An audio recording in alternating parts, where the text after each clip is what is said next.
Bienvenidos, bienvenidas. No sientan vergüenza vuesas mercedes. Pasen, acomódense a gusto y prepárense para las historias que contaremos.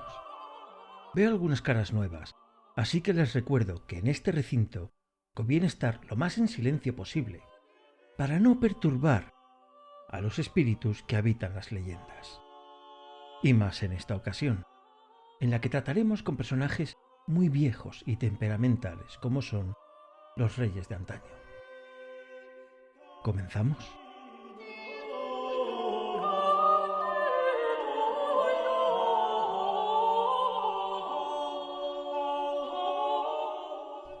En esta ocasión nos adentraremos en un lugar real, y no solamente por su existencia, que es tan fácil de comprobar como acercándose a la calle Bailén, sino porque se trata ni más ni menos que el lugar donde actualmente se alza el conocido como Palacio de Oriente, un asentamiento real por derecho propio, pues lo es desde hace siglos. Es en este lugar donde se alzaba antaño el alcázar que construyeron los reyes castellanos para alojar a la creciente corte y a fin de poder designar lo que entonces era Maguerit como capital del Reino de España, que hasta ese momento era itinerante y se movía al son que más podía beneficiar a los nobles del momento, como pasó con el duque de Lerma en el siglo XVII y su empeño en mover la corte de Felipe III, primero a Valladolid y después de vuelta a Madrid, para así poder beneficiarse primero de las amplias tierras que poseía en los alrededores de la ciudad del Pisuerga, y después hacer lo mismo, gracias a las tierras que compró a la baja tras la salida de la corte de Madrid y que se revalorizaron tanto tras su regreso que acabó convirtiéndose en uno de los señores más ricos del mundo, incluso por encima de muchos reyes, incluido el suyo propio. Aunque acabó teniendo que acudir al Vaticano para que le concediese el capelo cardenalicio, a fin de salvar su vida, porque a instancias de la reina Margarita, gran opositora de los tejemanejes de Lerma, se realizó una investigación que desmontó el enorme entramado de corrupción creado por el, en ese momento, ex valido del rey. Los madrileños, siempre amigos de la burla hacia todo lo que rodease a la corte, extendieron la coplilla que decía: «Para no morir ahorcado, el mayor ladrón de España se viste de colorado». Por supuesto, de esto hay otra versión que incluye al duque de Lerma como centro de una enorme conspiración con el confesor del rey, el conde duque de Olivares, el hijo de Lerma y no sé cuántos más miembros de la corte española. No sabemos qué versión es la correcta, eso queda a juicio de cada uno. El caso es que el Alcázar, al principio, era poco más que un castillo construido por los musulmanes tras convertir lo que no era más que un asentamiento rural en la ciudad que llamaron Magrit durante su dominio de la zona, y cuyo nombre proviene de la unión de los términos magre e it, que viene a significar lugar de aguas abundantes, aduciendo seguramente a los muchos arroyos que había en la zona de lo que hoy es el Madrid más antiguo. Con este castillo como elemento base, ya tras la conquista de Madrid por los cristianos, se fue ampliando para alojar a la creciente nube de cortesanos que formaban el séquito real, que cada vez pasaba más tiempo en esta fortaleza hasta que fue designada la ciudad como capital en el siglo XVI, que fue cuando se edificó el Alcázar durante el mandato del emperador Carlos I de España y V de Alemania, y tras sufrir el edificio considerables daños en la denominada Guerra de los Comuneros de Castilla, en la que el pueblo se alzó en armas por los abusivos impuestos y porque el emperador designaba para los puestos de confianza a sus más allegados, que al igual que él, provenían de los territorios teutones. Con las imágenes de grabados, pinturas y dibujos que han llegado hasta nuestros días, podemos llegar a imaginar la imponente y maciza figura del Alcázar madritense, recortada en el perfil de la ciudad y que daba testimonio del poder de sus reales y, valga la redundancia, poderosos habitantes. Hasta 1734 se fueron sucediendo diversas ampliaciones, hasta que la noche del 24 de diciembre de ese año, el edificio ardió hasta los cimientos, destruyéndose en el proceso cientos de obras de arte de incalculable valor. De hecho, hay leyendas al respecto de que el rey rana, Felipe V, prendió fuego en diversas habitaciones en pleno desvarío. Otros lo achacan a unas ascuas que saltaron de una chimenea encendida prendiendo en una de las alfombras, una explicación bastante mundana. Otras historias achacan el incendio a los fantasmas de los reyes de Castilla, que, furiosos por la presencia de este rey francés, provocaron el incendio. Como ves, hay historias para todos los gustos. Tras ese incendio se empezó a construir el Palacio Real que hoy conocemos como Palacio de Oriente, y que debe su nombre no a su ubicación, que obviamente está en el occidente de la ciudad, sino porque está junto a la Plaza de Oriente, pero esta a su vez debe el nombre a que estaba en el lado oriental del Alcázar. Toda una paradoja. La plaza fue construida por orden de Pepe Plazuelas, aunque seguro que le conoceréis mejor por su nombre real, José Bonaparte, que para ello derribó docenas de casas expropiadas a los habitantes de la villa, acto que repetiría mucho por toda la ciudad. Estaba obsesionado con las plazas este hombre, ¿eh? En los alrededores del palacio aún se pueden apreciar restos de la muralla original de Madrid, de la que hablaremos en alguna otra ocasión. Por ahora que ya tenemos un contexto histórico para todas estas leyendas, vamos a meternos de lleno en su relato.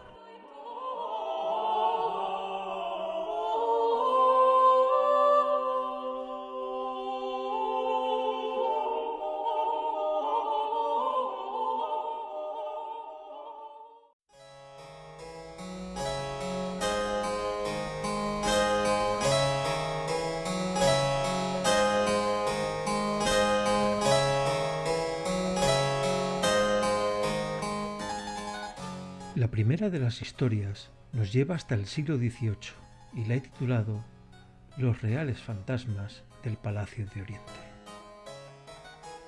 En 1714, Felipe V, primer rey Borbón de España, se encuentra con que tiene que alojarse en el viejo Alcázar. Ante tamaña ofensa a su buen gusto versallesco, tuerce el gesto, pues el gusto decorativo de los Austrias le resultaba francamente insoportable por lo oscuro y lóbrego del viejo edificio, que pese a su imponente estampa, era más fortaleza que palacio.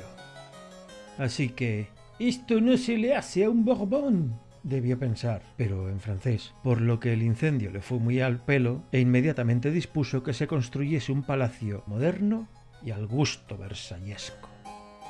Antes de ese suceso ya se había trasladado al Palacio del Buen Retiro, un descomunal complejo que comenzó su antecesor Felipe IV y continuó el rey Rana, que convirtió el edificio en residencia oficial del rey con todas las de la ley. Filipo Yubara, el arquitecto encargado, hizo un proyecto para un palacio 3 veces más grande que el actual y que se pensaba construir por la zona de la actual calle Isaac Peral, en pleno barrio de Moncloa, pero el arquitecto murió en 1736, un par de años antes de iniciar las obras, al parecer víctima de una maldición de los fantasmas, y como sucedió de forma tan repentina como inesperada, no nos cabe ninguna duda de que fue así, ¿verdad? Al final, por cuestiones de simbolismo, política y, sobre todo, carencia de fondos, el rey prefirió que se construyese uno más pequeño en el solar del destruido Alcázar, encargando el proyecto a Giovanni Battista Sacchetti, que se avino a los cambios de ubicación y complejidad. El vetusto Alcázar traía ya serios problemas de fantasmas ya aparecidos, pero el quinto Filipo hizo caso omiso, sin darle mayor importancia al asunto, y las obras se iniciaron sin más en el año del Señor de 1738. Pero al mismo tiempo, los fantasmas que llevaban 4 años de lo más tranquilos en su edificio en ruinas se vieron molestados por el inicio de las tareas de desescombro.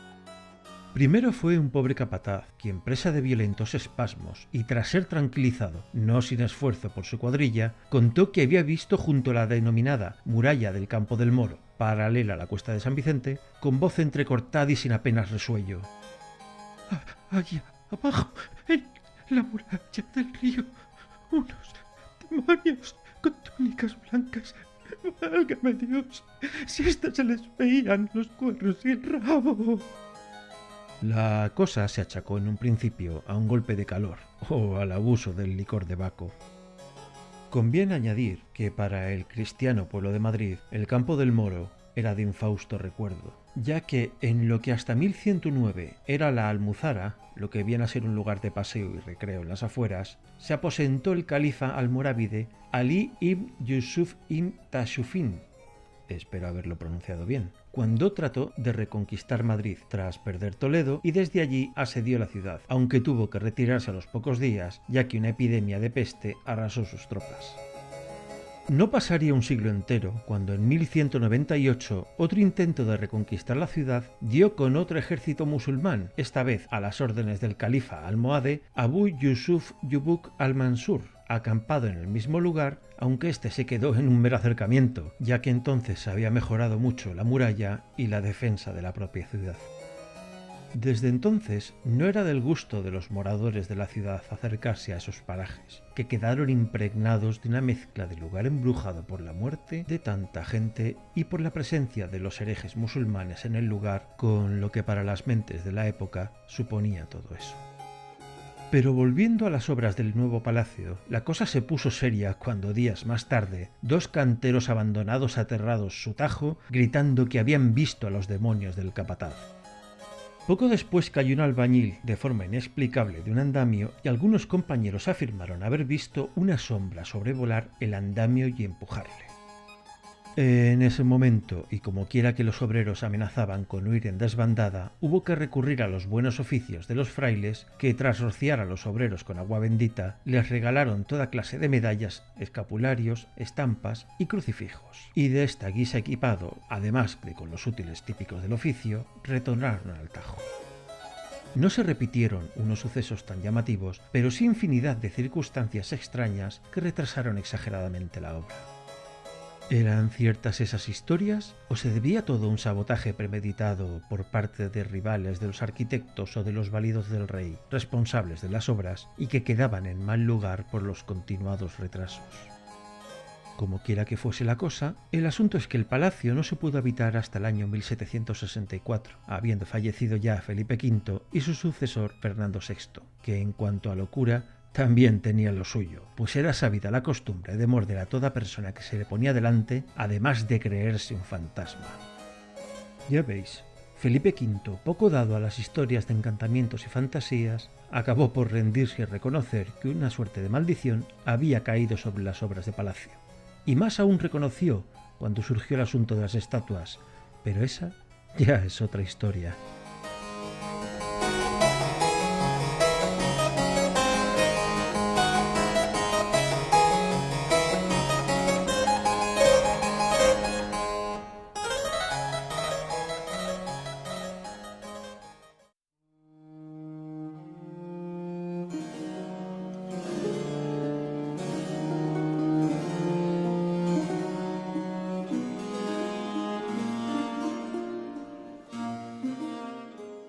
Como hemos podido ver en la anterior historia, los fantasmas del real asentamiento palaciego son de lo más activos, y eso viene de antiguo, como se puede comprobar en la historia que he decidido titular Un lugar embrujado.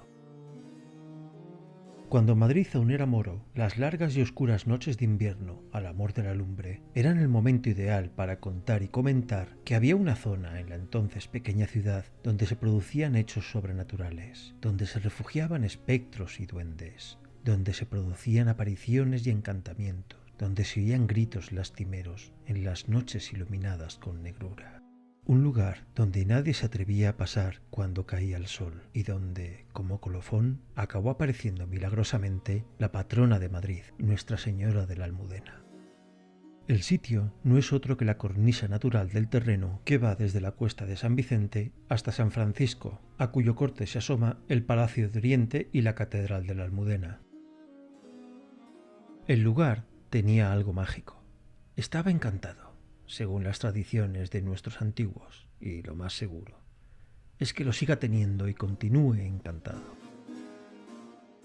Sin embargo, cuando los muy cristianos reyes castellanos conquistaron Madrid de una vez por todas, debieron tomar las noticias de aquellos hechos como las típicas consejas de viejas. La prueba fue que no les importó construir su alcázar en la cornisa, pues el lugar tiene tantas ventajas defensivas que debieron pensar que ni los fantasmas podrían entrar. El pueblo no tuvo dudas y sentenció: los fantasmas estarían molestos y tomarían venganza. Durante las obras de construcción se produjeron accidentes inexplicables y algunos obreros encontraron la muerte de forma misteriosa. Luego, durante unos siglos, no ocurrió nada digno de mención y los reyes de la Casa de Austria lo engrandecieron. Parecía como si los fantasmas se hubieran tranquilizado. Pero solo fue hasta la Nochebuena del año 1734 en que el alcázar ardió por los cuatro costados y, según algunas de las leyendas más transmitidas, fue porque los fantasmas habían vuelto a tomarse venganza y habían destruido el edificio para volver a enseñorearse en aquellos terrenos. O eso dijo la gente común que nunca ha creído en versiones oficiales y carentes de toda gracia y color, como la que afirma que unos criados demasiado alegres por las celebraciones navideñas descuidaron un fuego y eso bastó para provocar tamaño incendio. Fijaos qué despropósito de explicación, ¿verdad? Pero hay algo que quizá nos dé una pista de si hubo intervención sobrenatural o no. Podemos contemplar la mayor colección de pintura barroca del mundo gracias al esfuerzo y al riesgo corrido por los servidores del Alcázar, que denodadamente trabajaron aquella noche sacando los cuadros del edificio en llamas. El problema fue que esa noche las campanas de alarma por el incendio fueron ignoradas. No se sabe si por la intervención fantasmal que tapaba los oídos de quien tenía que recibir esa alarma o por la intervención del espíritu de Baco y sus vinos en plena celebración navideña. Unido eso a que, por pura desconfianza y para evitar pillajes, no se permitió más que a unos pocos sirvientes y algunos clérigos la entrada al palacio en llamas, por lo que las tareas de extinción fueron dejadas de lado en aras de salvar toda la riqueza posible, estando los cuadros en último lugar, siendo estos en muchas ocasiones salvados tirándolos por la ventana. Obras como las hilanderas, los borrachos o las meninas, que resultó con serios daños, fueron salvados aquella noche del fuego. También ayudó que al menos un tercio de la colección se hallaba en el Palacio del Buen Retiro, que era por entonces lugar de residencia habitual de Felipe V. Otras obras maestras no corrieron la misma suerte y desaparecieron para siempre, como es el caso del que dicen que fue la mejor obra de Velázquez, La expulsión de los moriscos. Y aquí viene ese algo al que me refería. Un afamadísimo periódico nos ha contado, literalmente, que aquella noche en el Alcázar, envueltos en el humo y llamas, se hallaban más de 2000 lienzos que formaban parte de la mejor colección pictórica del mundo.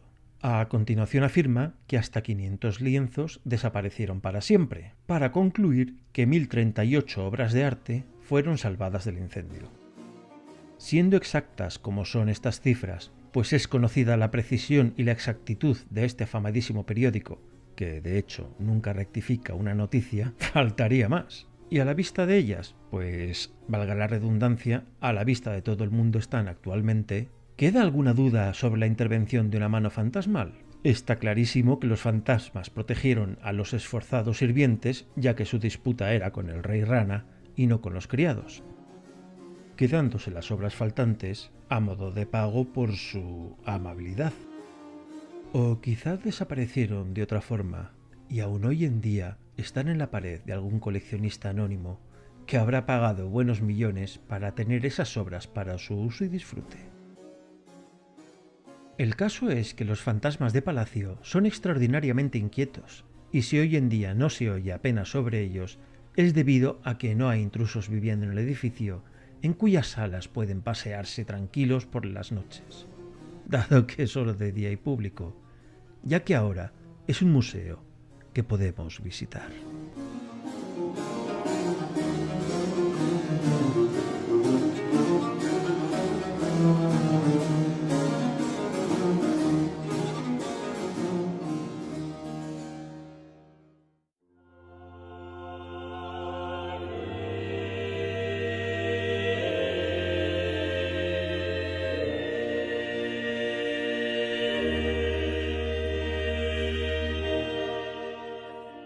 En una anterior historia hablé de los fantasmas de los reyes pretéritos y de las estatuas.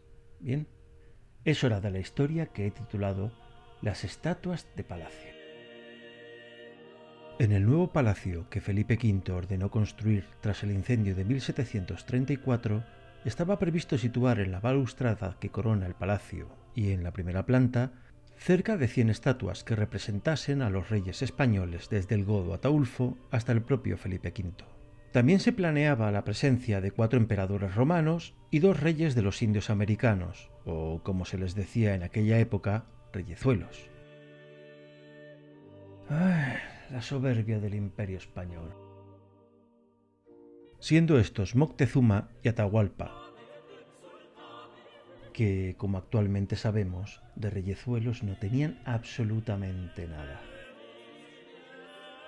Además, se quería poner también los bustos de algunos reyes íberos mitológicos como Gárgolis, Avidis o Argantonio. Pero tate, quietos todos paraos, que la entonces reina Isabel de Farnesio comenzó a padecer día tras día una pesadilla en la que veía como un terremoto derribaba las estatuas, cayendo éstas sobre la propia reina aplastándola. Acabó la señora por contarle los sueños a un vidente, que la dio la siguiente explicación. No era un terremoto ni un vendaval lo que derribaba las estatuas en vuestros sueños, majestad, sino los fantasmas de palacio, los fantasmas que moran en este lugar, que intentan vengarse de vos, arrojándoos las moles de piedra para aplastaros, por empeñaros en vivir dentro de sus dominios. Naturalmente, esto le causó a la muy supersticiosa, como era normal por aquel entonces, señora, un muy explicable y terrible ataque de nervios, presa del cual corrió a los aposentos del rey y allí entre histéricos sollozos le contó el sueño y la explicación del vidente, pidiéndole que no colocase las estatuas allá arriba. El rey, que a estas alturas ya se creía lo que le dijeran, accedió a no colocarlas donde estaba previsto y fueron almacenadas de cualquier manera, hasta que muchos años después alguien, seguramente ese alguien se pasaba las supersticiones por lugares que no voy a mencionar aquí, decidió colocarlas en la Plaza de Oriente, en el Retiro, en los jardines de Sabatini, e incluso se repartieron por algunas de las diversas ciudades españolas, y unas pocas se colocaron donde estuvo previsto, adornando la fachada. Existen otras explicaciones, claro, ortodoxas y académicas, del por qué no se colocaron las estatuas donde debían, pero ¿a quién le interesan las explicaciones ortodoxas y académicas con leyendas tan coloridas? Las esotéricas, a la par que pintorescas, son muchísimo más divertidas, pero de largo vamos. Salvo para Isabel de Farnesio. Ella no lo encontró nada gracioso. O eso me cuentan unos fantasmas palaciegos, que como todos sabemos, son fuentes de lo más fidedignas.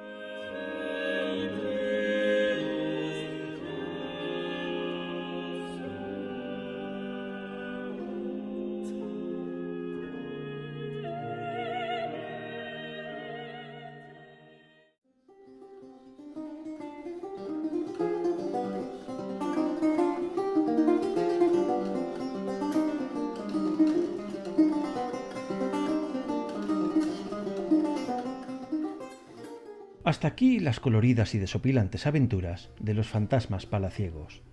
Quizás haga otro recopilatorio con más historias, si es que logro que los fantasmas me cuenten más detalles con los que llenar esas historias. Mientras tanto, me despido, esperando veros en un próximo vídeo, por lo que permitan que les sugiera que se suscriban al canal y activen la campanita. Así serán avisadas vuestras mercedes cuando nuevas historias, cuentos y leyendas sean publicados. Hasta más ver.